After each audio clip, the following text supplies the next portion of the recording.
Good evening. Welcome. It's the After Hours Show. I'm Joe in Norway. I'll be your cook. I'm with Anne here, Professor Anne Lee, a retired college professor and community member at the Daily Kos. She's a member of the National Council of Independent Scholars and is a contributor to the book, The Political Economy of Art, Making the Nation of Culture. Evening, Anne. Hey there. I think it's looks like broccoli for supper. We got a few greens here, and some malformed or Peroni pickles we're making.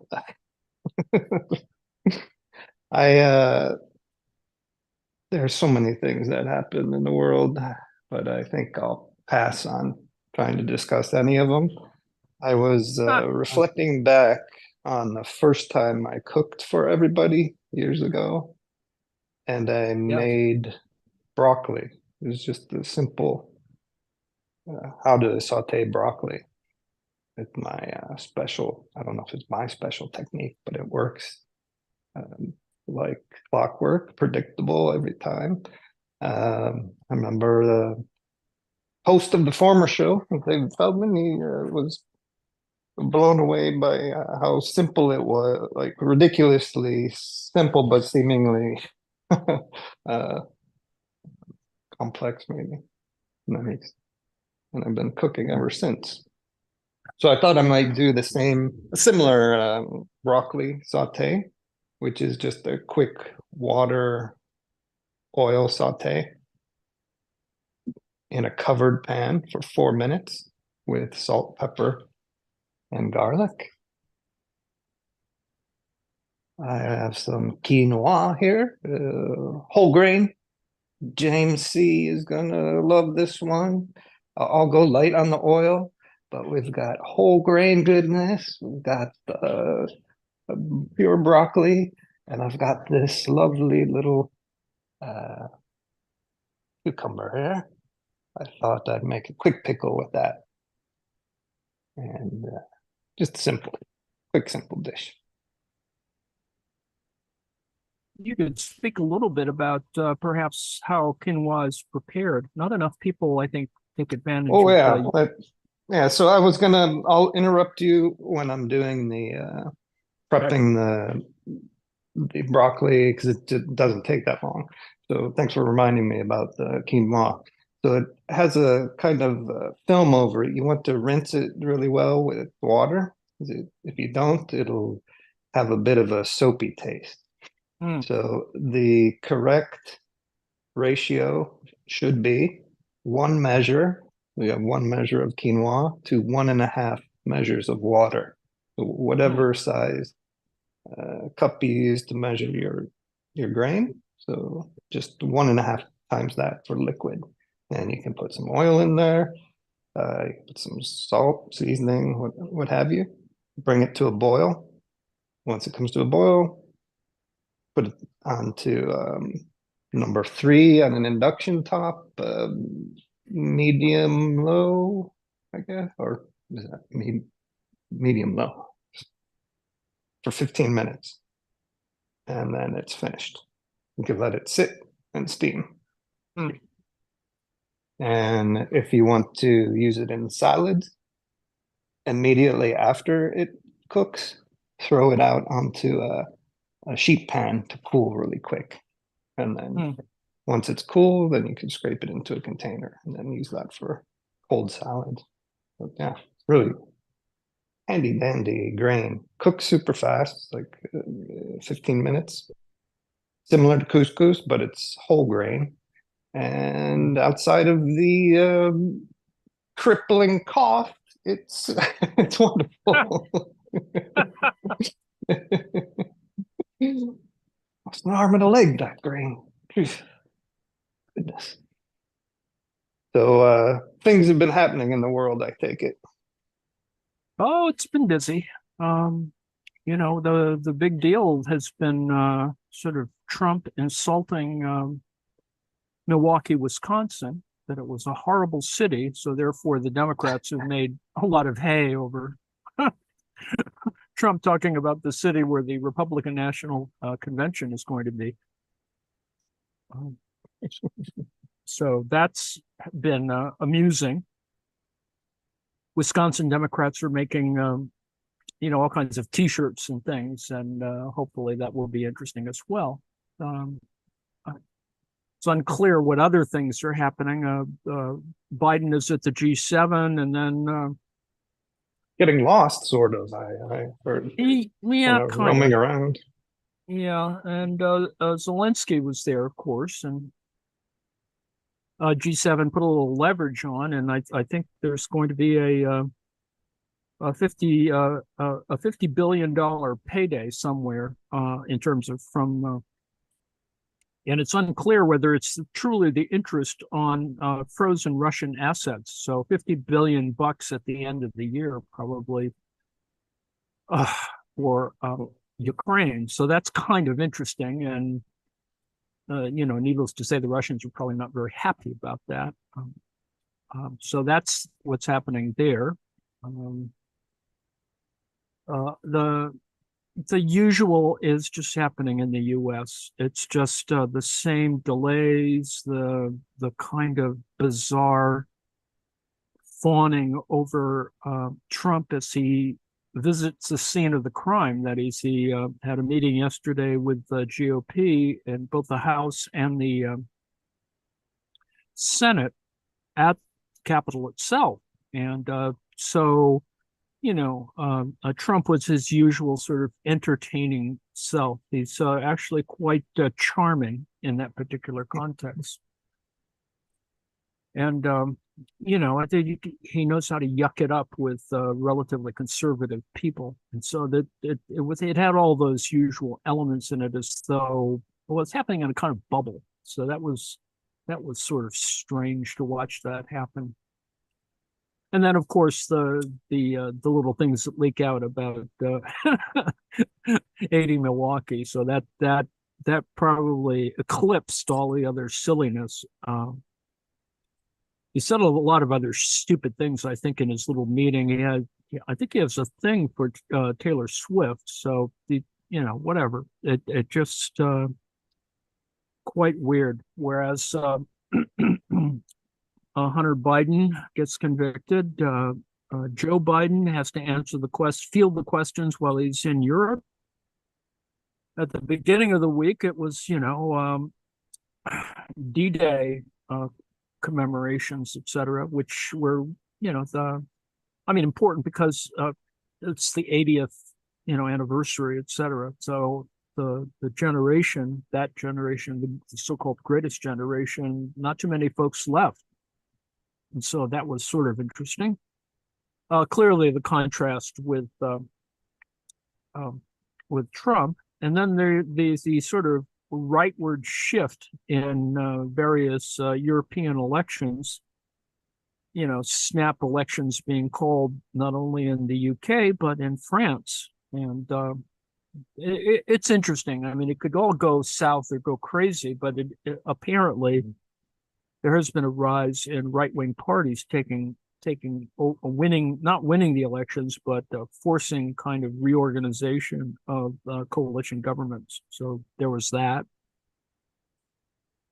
I think it's temporary. I think there'll be a resurgence on the other side, whether it's social democrats or Christian democrats or whatever. And in the case of France, it's pretty bizarre, considering that there's a single centrist party, but then there's the if the socialists could actually, they've put together something called the Popular Front, and if the socialists could actually get together with the communists, that they might actually take over the country, but that seems not clear yet. What with the Olympics coming, so that things are complicated in France, I would assert. That will be the kind of background against which the politics is going to work out. Lane was mentioning some strange stuff that was going on in the UK. Similarly, About as complicated as how to slice this thing up. Always wondering, like, how am I going to make every piece symmetric and as close as size with these lovely curves? I don't know. It looks like one of those Peronis disease, whatever issues. Let's just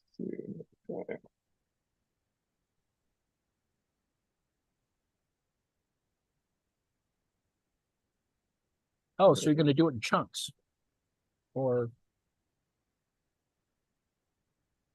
Oh, okay.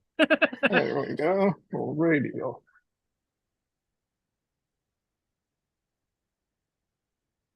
Yeah.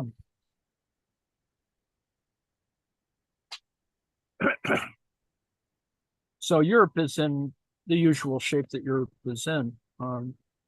We're back now to Putin trying to claim that he wants a ceasefire. He keeps talking about it because he wants the borders frozen in place, and that's against what the Russians are doing, which is essentially throwing conscripts and prisoners, men and women, up and on the front lines against the Ukrainians. The Ukrainians actually are starting to use a wider range of conscripts as well.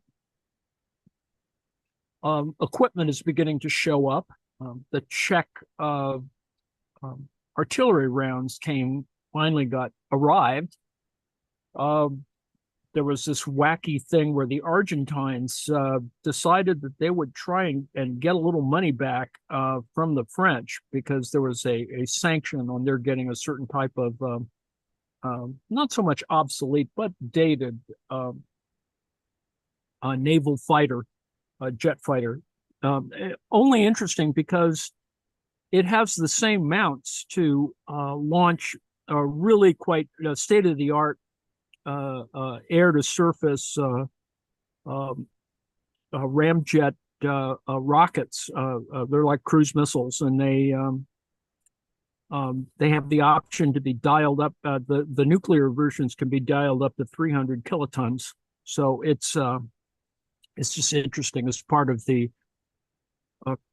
French national defense sort of thing. It's just interesting how that's constructed, but it is a 2 generations older jet, and essentially the Argentines, because their economy is screwed, I think are trying to get a little bit more for their money. Planes which haven't flown in years are going to be offered up to the Ukrainians, and hoping that the French will pick up on it and sort of refurbish the darn things. As I said, it can launch a fairly state-of-the-art tactical nuclear weapon if push comes to shove. But its original purpose, as we will remember from the Argentine-UK Falklands War, was the use of Exocet, one of the earlier forms of cruise missile, and used to relatively lethal effect. And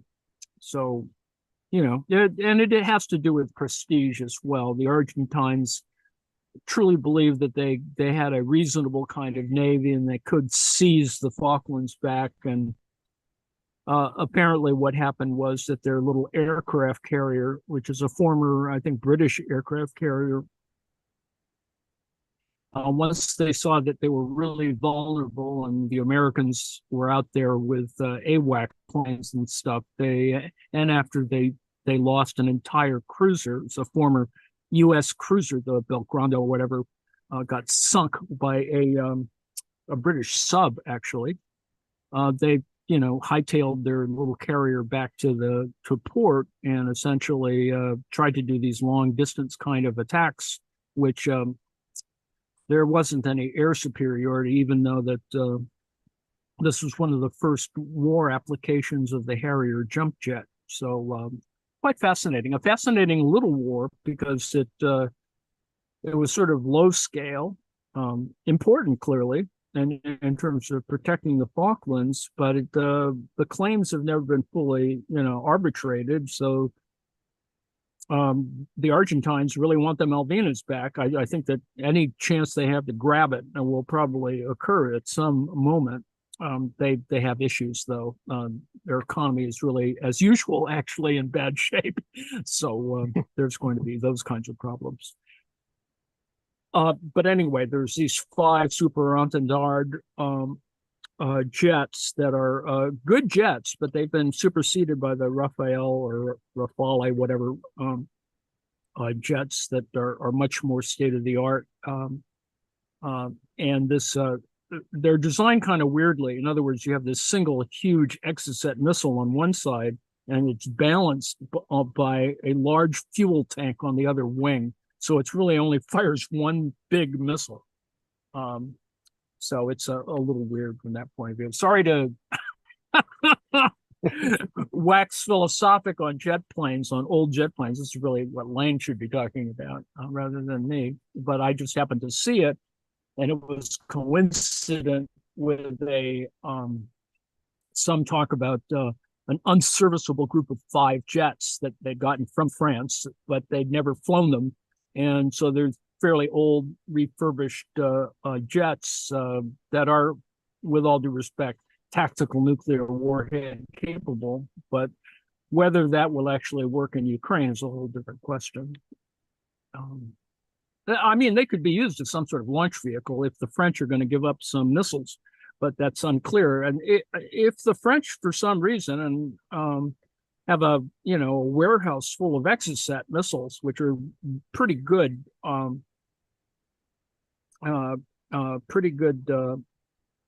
cruise missiles. They still would work pretty well. So that would be sort of interesting. So that's sort of on the left side of Ukraine. There's still, they've copped kids. It's still ugly. There's battles every day. The Russians are losing something like 1,000 people a day. That is not killed necessarily, but some killed, some wounded, and so casualties are pretty high. And you can tell because there's a kind of correlate with a number of artillery and military vehicles that get shot up or blown up, and so it's this very strange looking drone warfare that is going backwards and forwards. And at the beginning of the week, it was the issue of sovereignty. That is, the U.S. Sort of relented with conditions on whether you could use an American missile in Russia on Russian territory. Those the Ukrainians could launch it, and that it would hit a target, but it would be an American missile. So they've been actually quite scrupulous. So I've mentioned before, the Ukrainians do use Ukrainian or post-Soviet ordnance when they border into Russia. So they've never used, anything that's not from their original inventory. So, and that raises the question when they get their F-16s, whether they're going to send them across the border, or because they can, it's sort of fire and forget technology, unlike some of the Russian stuff, or the Russians, and it's a lot harder for the Russians to do it, that they might knock off 1 or 2 of those really huge Tu-95 bombers. So that would be interesting to see whether that's going to happen or not. I apologize for talking too much about war stuff, but really it is about these the little strange numbers and the occasional, people just freak out, I think they're up to 6 or 7, might even be as high as 10. They only sent 31 Abrams tanks to the Ukrainians, and the Ukrainians, for whatever reason, and probably because the Russian drones are relatively okay, and they didn't put what are called cope cages on top of the Abrams tanks that they transferred to a single unit. I think it's a single unit that, but now they've sort of retrofitted some weird, kind of cage things for. It's relatively well designed. Adds nearly another ton to the weight of the tank, but it has these like grid things that are not quite as badly designed as the Russian ones, but they do have them now on Abrams tanks. I think they've actually been trying to sort of save them for a bigger battle, if nothing else. But when you have only 31 and maybe 10 got lost, that's a big deal. So that's an issue. Speaking of the killed and injured, are we seeing similar numbers of amputations like we see in Gaza? Yes. There's it's actually it's a fairly high number on both sides, but the proportion of casualties is still lower on the Ukrainian side than on the Russian side. You see, the Russians don't care that much, with all due respect, about medevacing, people who get hurt. It's a real kind of cynical way of their own soldiers. Yeah, their own soldiers. You have some videos that sort of show Russian soldiers, because it's so grim, and I assume these are people, traumatized and depressed and maybe ex-prisoners committing suicide. I think you see the drone gives you an image of somebody, rather than whatever trying to fight, they just simply kill themselves, which is really a pretty scary little proposition, and particularly the video of it actually happening. Now, this is not widespread, but and in fact, you've had some Russian soldiers, partially because they've been dragged in from a whole bunch of different places, trying to surrender to the Ukrainians. Ukrainians generally treat the prisoners a little bit better, and I ran a thing probably a week ago about how, and there's some information about this, that generally, with respect, ethnic minorities, people of color in the Russian Federation are still a very high number in terms of the Russian troops. So you have people from, all over the place, from some places that are, largely Muslim oblasts or states or whatever. And so you have a lot of different people kind of doing the fighting for the Russians. And I, from a consciousness point of view, it's really interesting to see that kind of operate. They're curious. Out of the different oblasts, the occupied territory, have they conscripted Ukrainians to fight? Yes, there's some of those, not very many. A majority of, partially because I think there's a lot of actual partisan resistance in the occupied area. Pretty much once a week, somebody gets blown up. Some local official or military person gets their car accidentally explodes. Things like that happen. So it's a very kind of complicated insurgency that sort of is there. I mean, in other words, if the Ukrainians actually pushed the Russians all the way out to the pre-2014 borders, you're looking at, a decade of pro-Russian insurgency, and because that's kind of still the divisions that are on. And then there's this other complication about people who are being identified because or Ukrainians who fled Ukraine at the beginning of the war are kind of, they're still out there, and they're in various EU countries, and there's some effort to try and re-recruit them or claim them back, or it's not a kind of criminal prosecution, but it's pretty clear that they're they're trying to fulfill recruitment quotas, and that is the ugly side of it. That yes, some people actually are grabbing people off the street. They're press ganging people on both sides.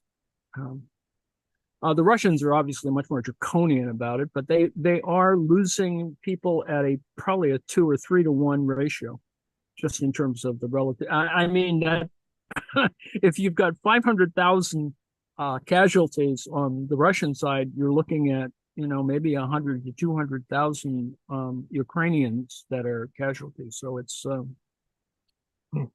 there is advantages. The Ukrainians obviously are fighting for home, and the current state of the battle lines is that they've recovered little pieces, but it's been like this for about a year. That the range of the total amount of territory of Ukraine that has been fought over is about 2%. In other words, the Russians hold about 16% at the beginning after the Ukrainians kicked them out of some of the more problematic areas. It's been relatively 16 to 18% of Ukrainian territory is in the hands of the Russians. So that's kind of, and I think that they're just not going to try and hopefully settle for that, because it's really a significant amount of land that they've given up relative to the original borders. But yet Putin is claiming, well, he's really into peace and blah, blah, blah, which is just, just a lie. But that's kind of what's happening there. And it has all the usual interesting elements about drone technologies, adaptations, a lot of propaganda. The Russians have a whole bunch of things that they're working on in terms of technology, and they'll show you this one thing that they've built, unoccupied drone tank or something, but it's the only one they've got. And Putin lost, I think, the Russians lost 2 Su-57s, their top of the line 5th generation fighter. Yeah, I mean, these things are the equivalent of the F-22, the American F-22, and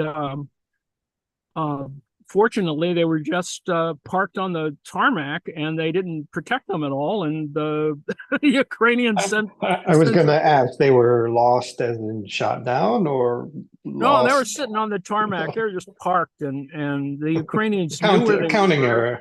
Yeah, and they said, well, they sent in really, fairly cheap drones and dropped them on it. And these things were about 200 kilometers behind lines, and so the Ukrainians are just, they have an innovation thing that they kind of cobble stuff together and make it all work. But the Russians are, as I've said, catching up. They caught up. What's happening with food? Okay. Quinoa is finished, so I'm going to take a towel. Quinoa always takes long. My quinoa always takes longer. I don't know what I'm doing. It only take 15 minutes. Just let it steam there.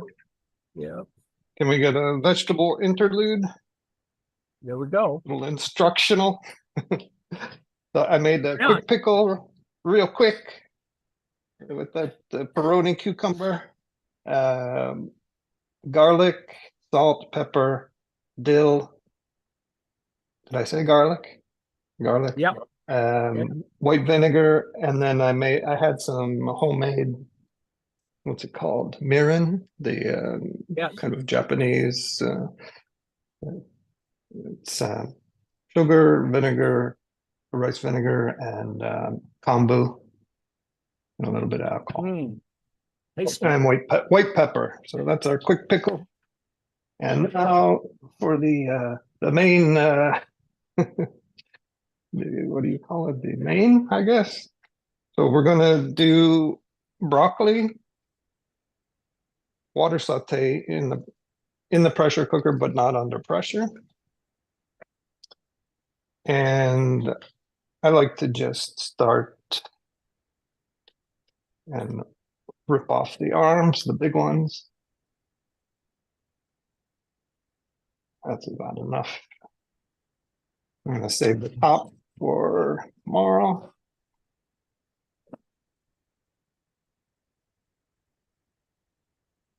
You could use the stock too. Oh yeah. So these are gonna be too big. So I see. I'll cut them in half. So cutting them in half, it all depends on the size of your broccoli, but you want them about a centimeter thick, less than a centimeter. That way the heat will go in quicker.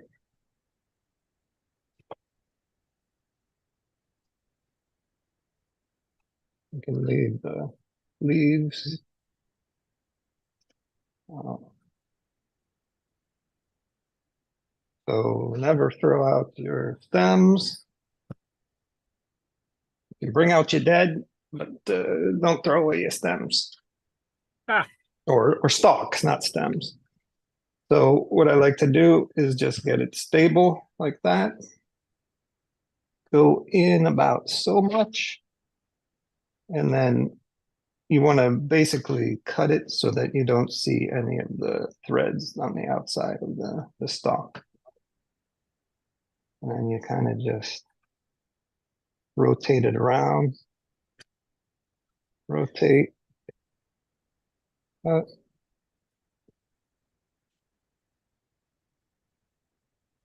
and you're left with this lovely center, which some people like and some people can't stand for some reason. So depending on how you're cutting them, you yeah. know, cut them lengthwise or whatever. And usually I'll just do that, something like that. You want to basically make them roughly the same size of your flowerette. And then we'll do a little, let's see, we got a piece of garlic here. Again, if you don't want too much garlic flavor, you can just halve it, throw it in there, or I like to put slivers.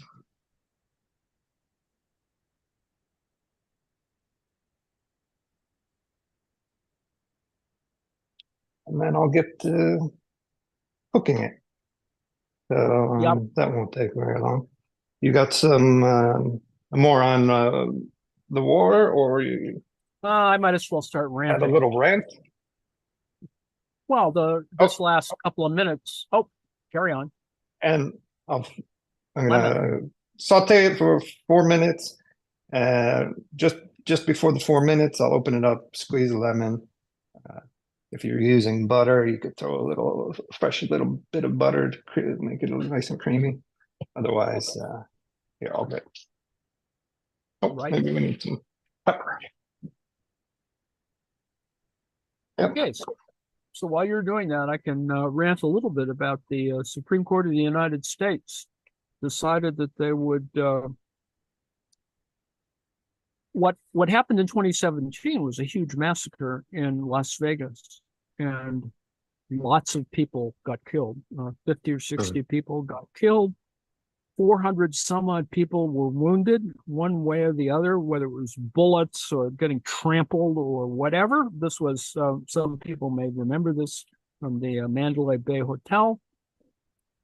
The killer, name of Pollock, decided after a kind of a sort of a binge. He was a sort of a high roller, but had other issues. And yes, he was a Trump follower, with all due respect. But he had managed to put together an arsenal of that, I think, 20 or so AR-15 pattern rifles, and some, or maybe all, with bump stocks on them. Now, I think he did it because he was trying to do a little business thing. I think he was trying to make money from the markup. It's a very mercenary kind of activity. But I think whatever psychotic break he had, and I think you can tell it's a psychotic break when he gives $100,000 to his girlfriend to go and spend the weekend in the Philippines, so that she's not at all connected to this horrible event. Needless to say, he managed to reel off a lot of rounds. It's unclear how many. I think it's over 1,000. And he spent a lot of time during the week sort of moving carefully and slowly all these rifles up into his sort of high roller suite. And so when the time came and the little concert was going on across the way, he smashed open a hole in the wall in the window, or and started firing. So that's what happens. It was a pretty awful event. Happened during the Trump administration. Trump doesn't know how to deal with these things, so he did visit people who were in the hospital, et cetera, et cetera. But it's typical Trump. So the thing was that ATF decided to, ban the bump stock. Now, the bump stock, prior to that, the bump stock was an accessory. There's an entire history of, in terms of gun control, that the various regulations were put into place. So, for example, in California, there was a lot of regulation on certain type of accessories and magazine size for certain types of rifles or weapons. You couldn't buy or sell large capacity magazines. So there's a whole sub-market of 5-round magazines, very short magazines for assault rifles. And if you wanted, because you're just an idiot, you could get 30-round magazines for through aftermarket sales. And so, it was sort of silly, also because, there wasn't much control over, you could order these magazines through the mail. And so the restrictions on, I mean, some retailers followed restrictions. Others, you had the internet, so you could get all kinds of, armament and munitions. So anyway, all that happened, and that's kind of the prelude, that's going on with this crazy guy who had, 20 plus weapons all laid out.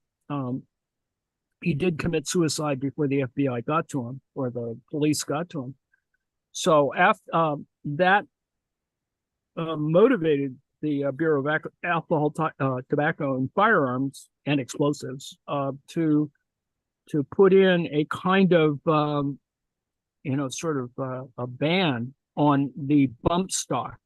Now, the bump stock is an attachment that you attach mainly to a AR-15, although it can be added to AK-47s, the two dominant assault rifle types. And what it does is it allows you to fire a heck of a lot of bullets, somewhere between 400 to 800 rounds per minute, by it's a kind of how shall I describe it? The whole issue of the bump is that these are not automatic weapons, but they function like automatic weapons. And today's ruling was a semantic argument by the conservatives on the court to make up some kind of idiocy about that it just increases the rate of fire. Now, the whole thing that Sonia Sotomayor in her dissent says is, well, if it walks like a duck or quacks like a duck, then it's a duck. And essentially, she was resisting the idea that in everyday parlance, the darn thing operates like a submachine gun, and it's just silly to revoke a ban on the basis of essentially word use. But that's what happened. And if you read the ruling, it's got little diagrams of how a semi-automatic rifle operates, and it looks all technical. But the fact of the matter is, it's a de facto, a bump stock applied modified weapon is a submachine gun. I mean, it cranks out as many rounds. It doesn't do it in terms of modifying, the sear and the trigger and blah, blah, blah, blah. But it does it simply because of the recoil. And so it's this kind of channel where the entire gun moves back and forth. And so when you pull the trigger, it'll bounce back. And so it'll automatically fire it's sort of as though your finger was moving really quickly. And if there's some trick shooters who can crank out a lot of rounds simply because they're able to move their fingers really fast. And essentially that's what it does. So needless to say, the conservative members of the Supreme Court ignored that particular issue. They just wanted to have this thing about, it's not really, going to act like a machine gun. Well, the fact of the matter is, and that's why Sonia Sotomayor was sort of irritated, needless to say, in her dissent, is that it does increase rate of fire. And for what why do you want to shoot more bullets? I mean, these are very simple questions, and the fact is they're not accurate. It is simply, spray and pray, as they say in the military. So needless to say, this is what has happened. And the point, which resembles the other kinds of conservative judgments by the court with this particular majority, is that, well, one of these administrative agencies, or something called the Administrative Procedures Act, which was sort of put in place to kind of account for the additional bureaucracy that was created because of all this of the wars we had in the early 20th century. So the idea is that the APA created these larger agencies, and so the right wing believes that they need to cut these agencies back because they serve as a kind of regulatory bar to, Second Amendment freedom and all that other craziness. In other words, what the court did today was overturn the ATF ban, so it's moving back to where it was, which means that the various companies that make bump stocks, most of which are in red states, Texas is has one of the biggest firms that makes these things, these accessories. And so they're back in business in that particular context. I don't know if they totally went out of business or whether they have an inventory sitting around. I can tell you that probably, which is the history of gun ownership in the United States, there are probably people who have bump stocks and they didn't turn them in.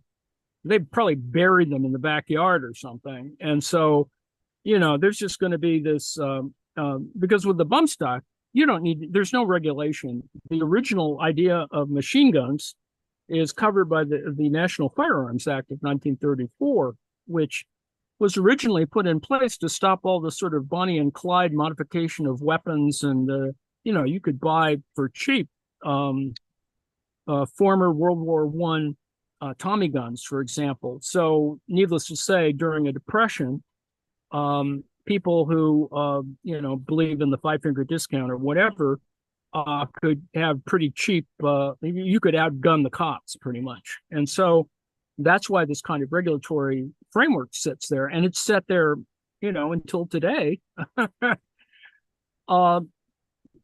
If you have the paperwork and, you're in good standing, there are people who own machine guns in the United States.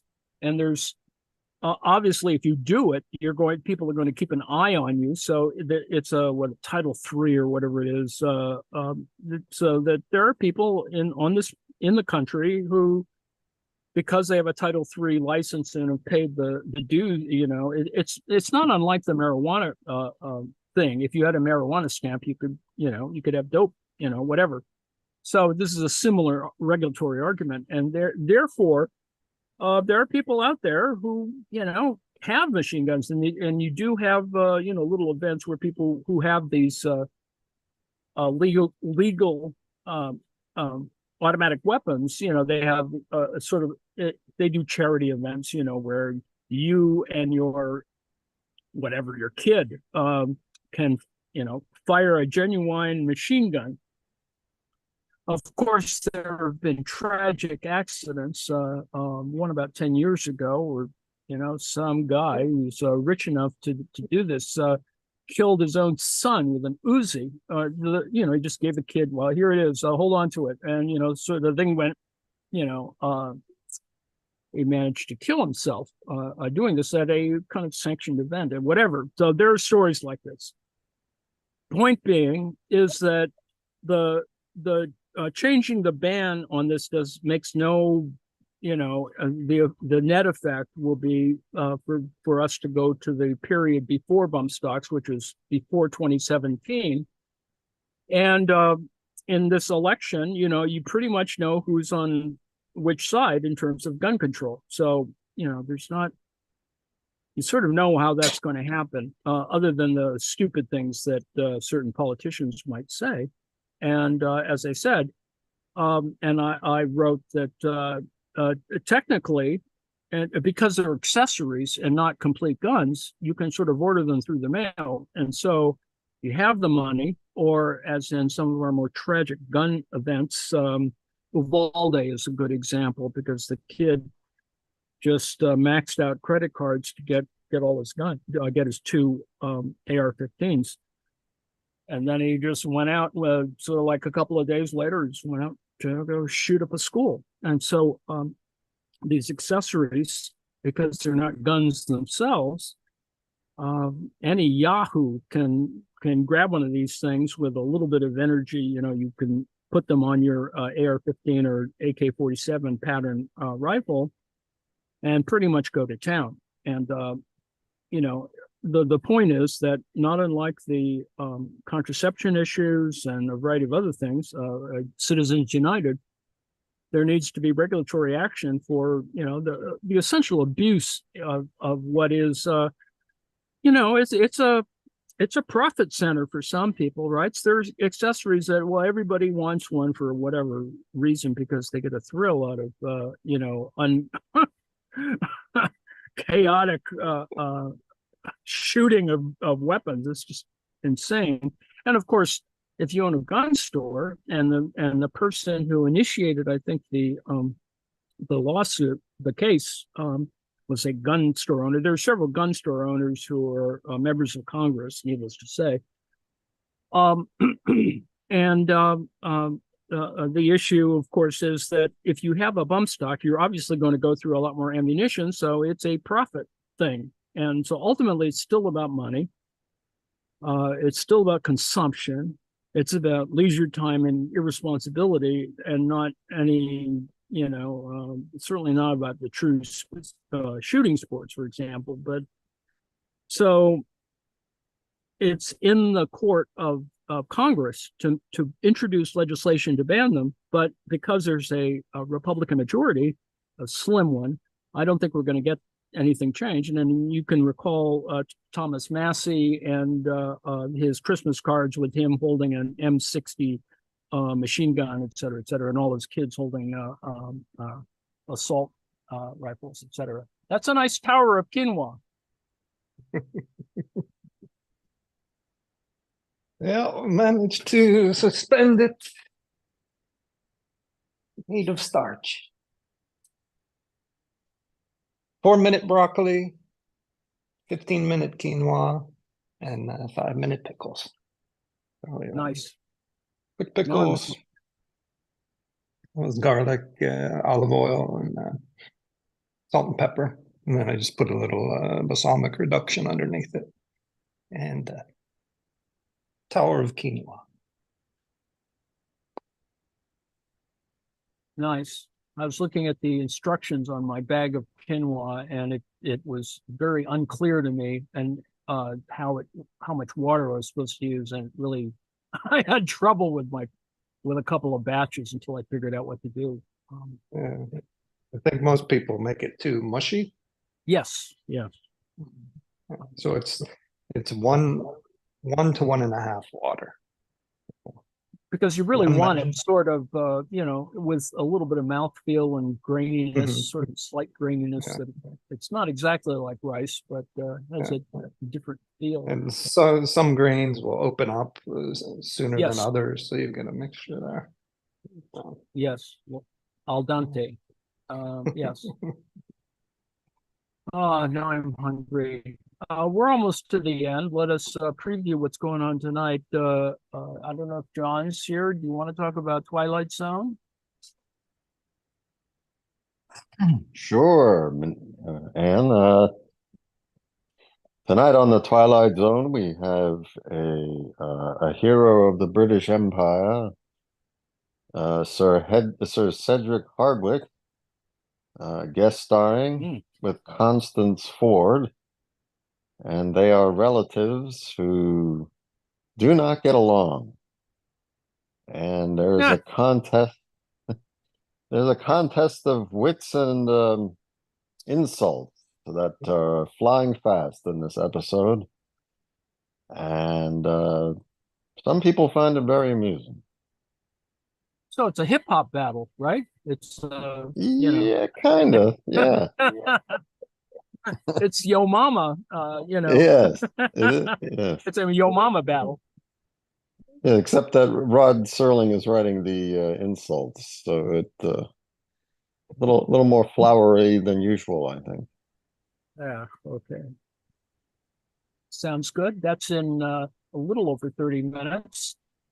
Right after that, we're going to watch another episode of The Prisoner. Last week, I think we saw episode number 5, when we should have probably been looking at episode number 2. So maybe we'll watch number 2 tonight, I hope, and that'll be fine. Patrick McGowan, etc. I may have a few moments to yak about the program itself to introduce it, but I think that people have a good sense of it, and some people will have liked, I think, what we did, even though we did skip ahead a little bit. John, Anne informed me she has no slides for the prisoners. How many demerits does that entail? 100 demerits, one for each damn slide, right, John? Yeah, I think that's the going rate. I did have a suggestion for Anne with her quinoa problems. Yes. And you need to tenderize the quinoa first. So what you do is you double bag it in a burlap sack or 2 sacks. You hang it up, and then you get your AR-15 with a bump stock, and you unload the 2 clips into the bag. Yes. Well, that's one way of doing it, I suppose. I do have 2 words in defense of bump stocks that will, I think, change your mind. Zombie apocalypse. Think about it. Yeah. It's that's what it is. Indispensable. Ah, Christ. Well, yes. We will be watching. I think it's After the Fall or something. That's the name of the episode number 2. We watched Big Ben, which is episode number 5 last week. So we'll try and get back into order, I hope, depending on who wants to volunteer to show it after Twilight Zone. And yes, I will make a few comments about, but it won't be anything more than about 5 minutes of yakking.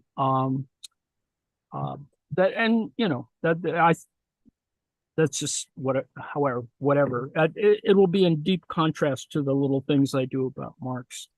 So anyway, this is the autonomouscollective.net. We do this stuff. We're trying to do more of this stuff. Prisoner is one example of our trying to move into other things. Sunday will be Columbo. I don't know if John wants to talk about Columbo on Sunday. Weekly Marks precedes that at 3:00. Tomorrow there's a little writing workshop thing that goes on before around 1-ish, before this and that at 3:00. And I'm not sure whether Belly Box is on tomorrow. I haven't heard back. So we will have music tomorrow in the evening. Always nice to listen to pretty wide and very interesting combinations of stuff. I don't know if Elaine wants to talk about the series of soul music, sort of, that he does on Sunday. This is Well, this week, because we've done a little, it's quite difficult to find in sequential order. Yes. Dances in the Street, which is a brilliant, brilliant documentary series. But I'll struggle by. But I've got to depart this week. I'm going to play Still Bill, the documentary series, the documentary about Bill Withers. Indeed, nice. Because he was somewhere between folk and rock and soul. Indeed. Yes. I will thank Larry in advance for having Prisoner queued up for when after Twilight Zone. John doesn't want to preview Columbo, or Yeah, I'll do that. Since it ties in with The Prisoner, and that the guest star on Columbo this week will be none other than Patrick McGowan. yes, was number Repeat 2. offender. And this is his last appearance on Columbo, and it's a good one. And he shares the screen with Rue McCallaghan, who you may remember from the designing Golden ladies. Globes. Rue McClanahan. That's her name. Isn't that what I said? You said McCallahan, I think. Oh, Maybe I misheard. Harrigan, that's me. I don't know. Anyway, Rue McCallaghan, is that what it is? Flanahan. McClanahan. McClanahan. There you go. All right. Well, she's in there too. All righty. We're almost to the end of our little thing here. We'll try and do better next week. But thank you for listening. And, we're here all the time. Come to our site, theautonomouscollective.net. Be there, be here, or be square.